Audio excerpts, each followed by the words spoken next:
우리 그 3장 얘기를 좀 조금만 더 하고 진행하겠습니다. 3장의 그 마지막에 사실은 제가 오늘 모세 이야기를 좀 하려고 그랬는데 지금 노재수 자매님이 성령 관련되어진 걸 좀 물어서 얘기하는데, 우선 여러분들이 기억해야 되는 게 뭐냐면 성경은 고정화되어 있지 않아요.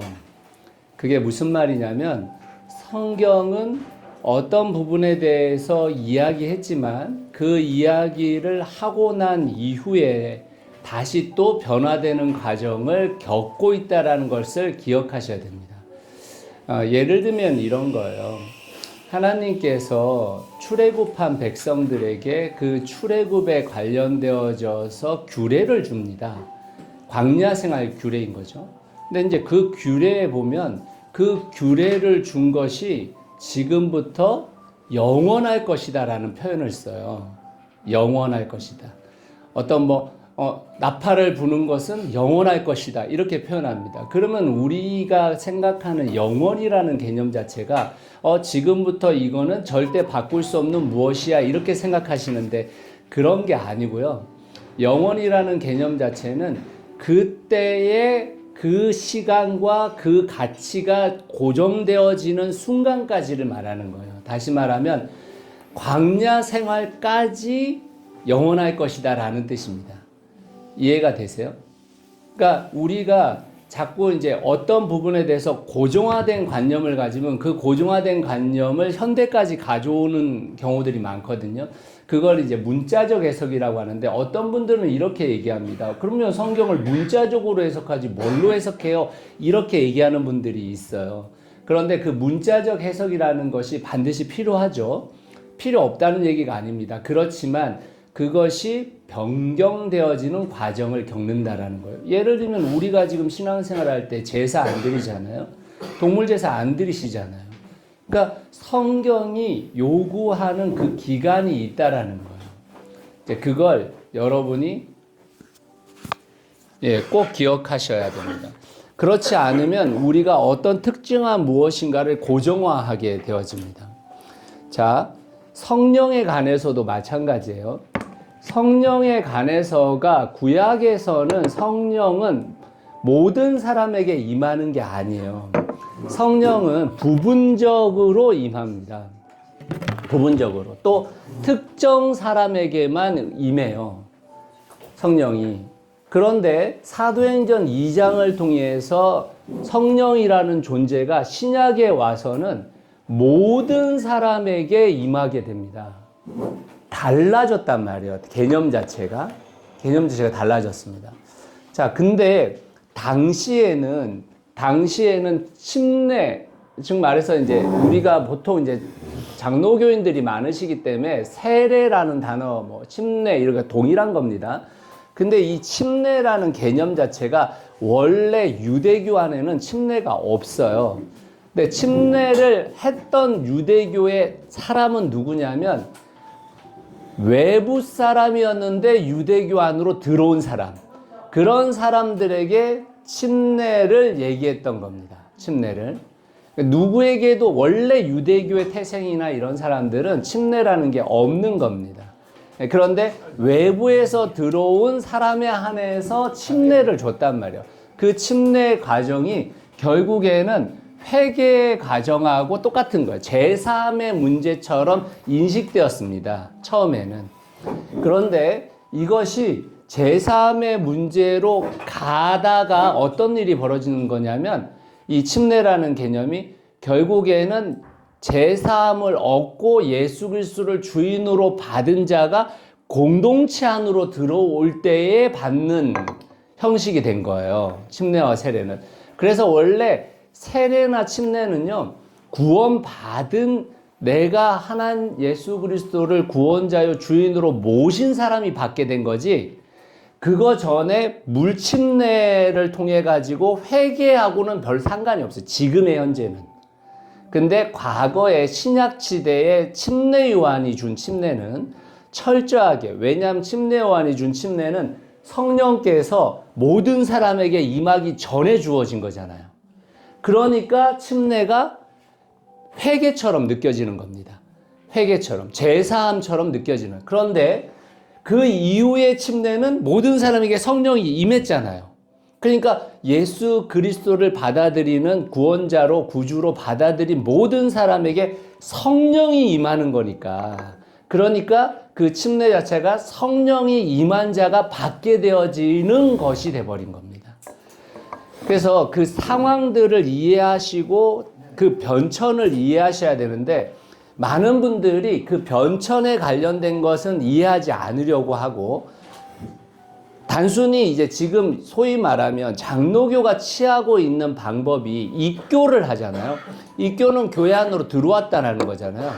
근데 여러분, 이 입교하고 세례를 또 받기도 하지만 안 받기도 해요. 그렇잖아요. 근데 신자라고 여기거든요. 근데 사실은 성경이 말하는 것은 자기 자신의 의지로 고백이 되어진 사람을 신자라고 여기는 겁니다. 성경은. 그래서 신자의 침례를 주는 거고 신자의 세례를 주는 거지, 입교가 마치 세례를 받은 것처럼 인식하는 것은 사실은 교회사가 지금까지 이끌어 놓은 구원에 관련되어진 것을 사실은 잘못 가르치고 있는 부분이라고 할 수 있어요. 특히 이제 유아 세례를 통해 가지고 또 입교를 시키잖아요. 근데 유아 세례는 결국에는 유아 세례라는 것은 성경은 인정하지 않거든요. 왜 인정하지 않느냐? 그 사람의 개인의 신앙 고백이 아닌 거예요. 그래서 지금도 지금 장로교에서 드리는 유아 세례를 많은 분들이 그냥 장로교인들이 뭐라고 얘기하는 거냐면 헌화식이다 이렇게 얘기하는 거예요. 그러면 사실은 헌화식으로 바꿔야 돼요. 헌화식은 아이를 부모가 정말 하나님의 뜻대로 키우겠다는 부모의 결단인 거지 아이의 결단이 아니에요. 그런데 지금 이 유아 세례를 하시면서 마치 그게 헌화식이에요 이렇게 얘기하는 것은 사실은 그 단어와 그 뜻과 의미가 달라지는 상황이 벌어지는 거예요. 예. 그래서 왜 이게 그런 얘기 하거든요. 침례교는 많은 분들이 이렇게 얘기해요. 감리교는 알미니즘이고 장로교는 칼뱅인데 침례교는 뭐냐 이렇게 얘기할 때 침례교는 짬뽕이거든요. 사실은. 그래서 많은 장로교나 감리교인들이 침례교를 잡탕신학이라고 얘기합니다. 근데요, 성경은 그렇지 않아요. 성경은 칼빈주의도 있는 것 같아 보이고 알미니언주의도 보여요. 이따가 좀 설명할 텐데 결국에 사두개인들이 예정을 얘기하는 거거든요. 왜 예정을 얘기하겠어요? 자기는 혈통으로 그 사람이 된 거예요, 제사장이. 그러니까 하나님께서 예정하셨다라는 걸 믿는 거죠. 근데 여러분, 바리새인들은 예정 안 믿어요. 바리새인들은 다 자유의지예요. 그러니까 우리가 일반적으로 보통 예정을 말하는 사람들은요, 대부분 다 혈통 위에 다 이렇게 좀 살만한 인간들이에요. 살만한 인간들. 근데 그렇지 않은 사람들은 안 그렇거든요. 근데 침례교가 그래서 성경주의라고 자꾸 침례교를 표현하는데 그 말의 뜻은 무슨 말이냐면 성경이 그렇지 않다고 하는 것에 대해서 꺾을 의지가 있다는 거예요. 결국에는 내가 성경이 그렇다고 하면 내가 생각하고 있는 걸 꺾을게 이 생각이. 근데 장로교가 갖고 있는 생각에는 어떤 게 있냐면 전통이 너무 강해요. 그러니까 우리가 해온 것에 대해서는 바꾸지 않을 거야. 이건 전통이야. 이게 너무 강력해요. 그래서 저는 사실은 이제 침례교인으로 살아왔지만, 뭐 장로교 친한 목사님들 많지만, 사실은 장로교가 취하고 있는 태도 자체는 저는 좋은 거라고 생각하지는 않아요. 무슨 뭐 장자교단이 어떻느니 이런 말이 성경에서 장자들은 다 죽어요. 보세요, 여러분. 누가 쓰임받나? 장자는 쓰임받는 사람이 없어요. 근데 장자교단이래. 이게 너무 이상한 거예요, 사실은. 그러니까 우리가 좀 성경에 대해서 변천되어지는 과정이 있었고 그 과정 안에서 우리는 마지막 이슈를 가지고 우리가 받아들이고 있는 거예요, 지금. 자, 모세에 관련된 것도 똑같습니다. 여러분, 모세오경을 장로교회 안에서 합동측에 있는 사람들은 모세오경은 모세가 써야 돼요. 모세가 안 썼다고 말하면 안 돼요. 큰일 날 문제입니다.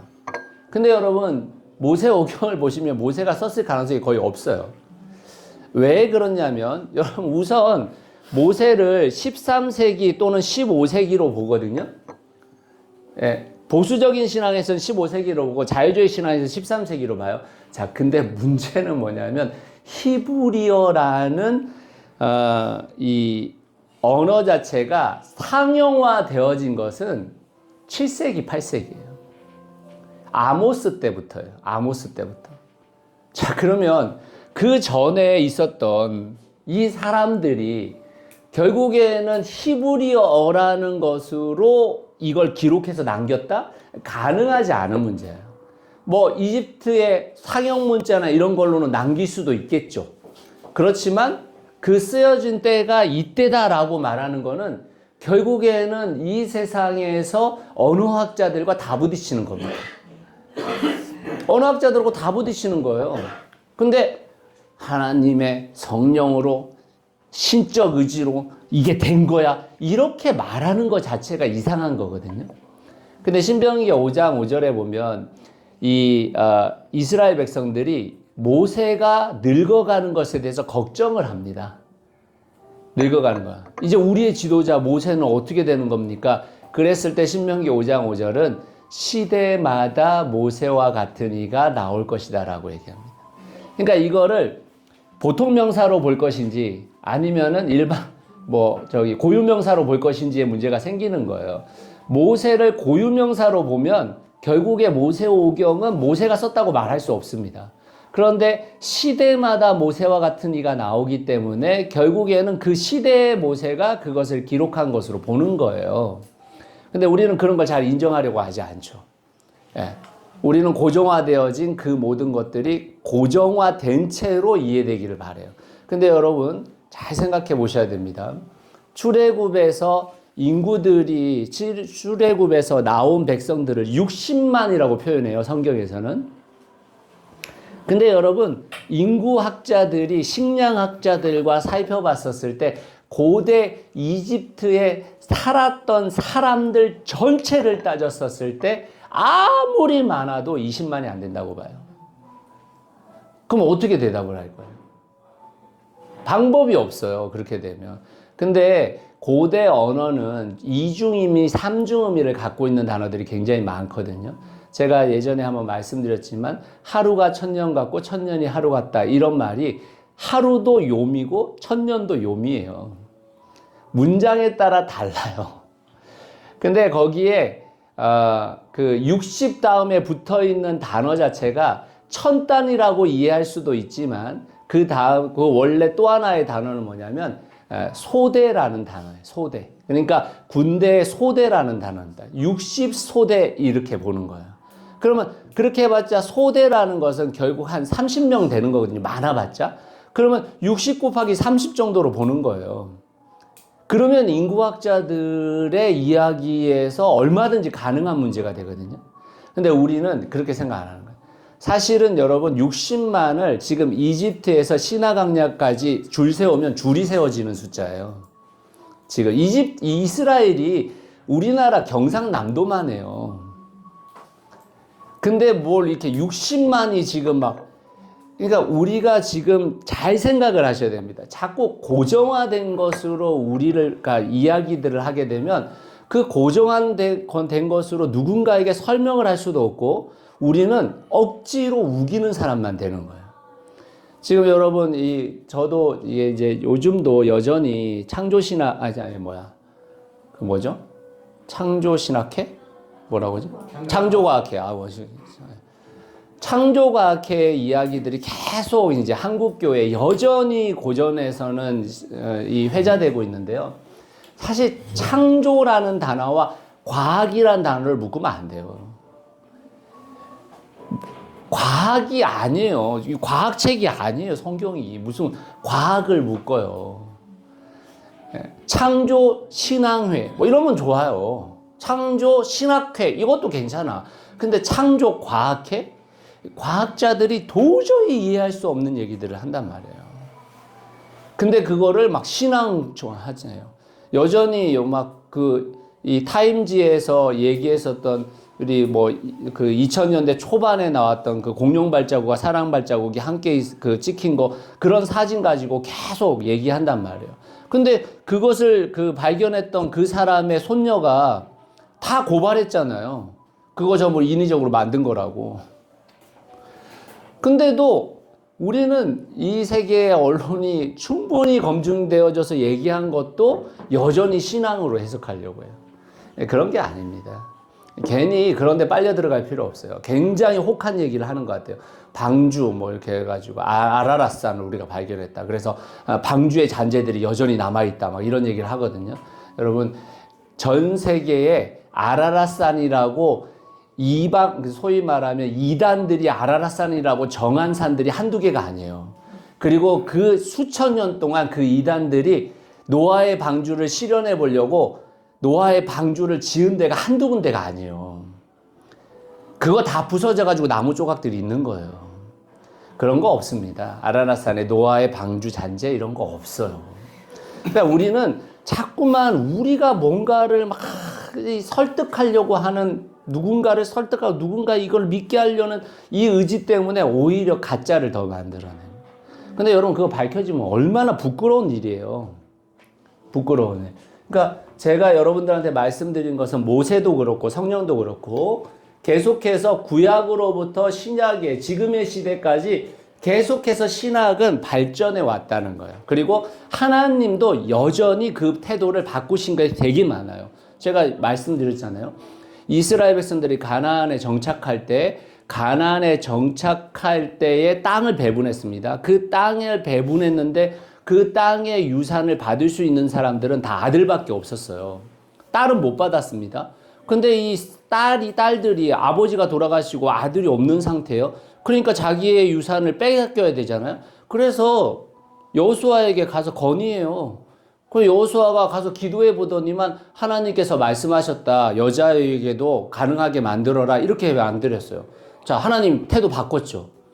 근데 그 태도로 끝난 게 아니에요. 또 남자들이 가서 항의를 합니다. 그러면 이 여자들이 다른 지파 사람들하고 결혼해가지고 남자가 들어오면 다른 지파로 땅이 유입되는 거 아니냐 이렇게 따져요. 그러니까 또 여호수아가 가서 하나님한테 물어요. 그러니까 하나님이 또 뭐라고 하냐면 같은 지파에서만 결혼한 자에게 유산을 남긴다 이렇게 바꿔요. 하나님 바꾸시면 안 되는 거예요? 하나님은 전지하고 전능하시니까 바꾸시면 안 되는 겁니까? 그러니까 우리의 태도라는 겁니다. 그게 우리가 태도인 거예요. 여러분 좀 이따가 욥기서 설명할 건데요. 우리가 갖고 있는 태도 자체가 엉뚱한 질문을 만들어내고 그 질문의 가치거든요. 욥기를 보면 다 어떤 상태에서 질문을 어떻게 의인이 고난받을 수 있어? 이 질문에 갇혀가지고 빠져나오질 못해요. 사람들이. 그 욥기의 가장 큰 문제는 욥기 1장 1절이에요. 당대 의인이었더라. 이 말이 다 프레임을 가둬둔 거예요. 그래서 그 고난을 받으면 안 돼. 특히 사단하고 의논하셔가지고 막 하나님께서 어떻게 그러실 수가 있을까? 그게 욥기가 얘기하려는 걸 전혀 이해하지 않기 때문인 겁니다. 그냥 내 프레임이에요. 내 프레임. 그러니까 여러분들이 지금 성경을 배우는 이유가 뭐냐면 성경으로 우리가 고정화된 생각을 가지려고 내가 성경을 잘 배워서 나는 성경이 말하는 그거를 정확하게 이해하고 그것대로 이런 게 아니에요. 성경은 굉장히 넓은 얘기를 해요. 근데 우리는 그것이 하나님이 바뀌시네?